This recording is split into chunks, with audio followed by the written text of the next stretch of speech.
मध्य प्रदेश के सट्टा बाजार ने माहौल को गर्म कर दिया है। जो सट्टा बाजार ने माहौल को गर्म किया है, आप जानेंगे तो आप भी हैरान हो जाएंगे। साथ ही साथ इसी सट्टा बाजार के आधार पर हमने एक सर्वे किया है, जिसके आधार पर आप कह सकते हैं कि किसकी सरकार यहाँ पे बनेगी और किसकी सरकार नहीं बनेगी। हालांकि काउंटिंग के बाद फाइनल रिजल्ट आएंगे, लेकिन कहा जाता है कि जो सट्टा बाजार होते हैं ना, 99% जो चांस होते हैं उसी का जीत होता है, जो सट्टा बाजार का आकलन होता है। हमने सोचा क्यों ना इसके आधार पर एक सर्वे किया जाए, तो हमने सर्वे किया और पाया चौंकाने वाला आंकड़ा।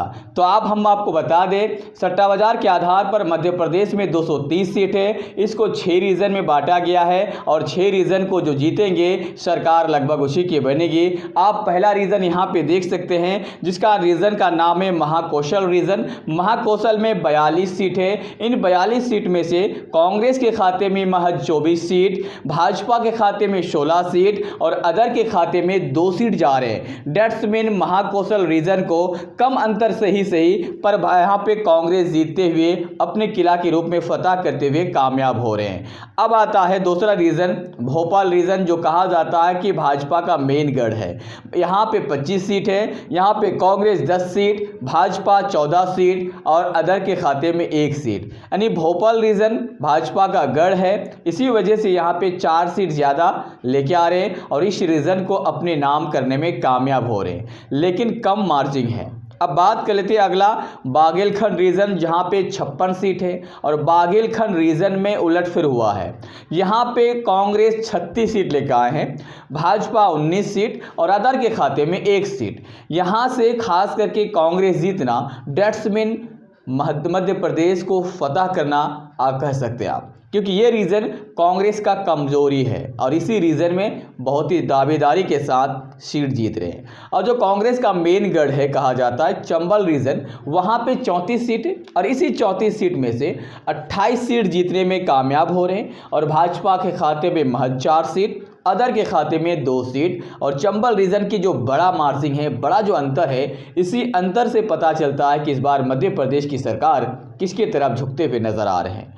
अगला रीजन का नाम है मलवा रीजन और मलवा रीजन में आप लोगों को पता ही होगा 45 सीट है और यहाँ पे टफ फाइट है। लेकिन सट्टा बाजार के आधार पर कांग्रेस यहाँ पे 24 सीट, भाजपा के यहाँ खाते में 20 सीट, अदर के खाते में 1 सीट। सट्टा बाजार के आधार पर मलवा रीजन भी कांग्रेस की झोली में इस बार जाते हुए नजर आ रहे हैं। नीमच रीजन 28 सीट है, 28 में से कांग्रेस 18 सीट, भाजपा के खाते में 9 सीट, अदर के खाते में 1 सीट। तो हम कह सकते हैं कि इस रीजन को भी कांग्रेस जीतते हुए नजर आ रहे हैं। इस बार जो सट्टा बाजार ने आकलन किया है, इसके आधार पर यहाँ पे कांग्रेस 140 सीट जीतते हुए नजर आ रहे हैं। 1-2 सीट नहीं बल्कि 140 सीट सट्टा बाजार के आधार पर।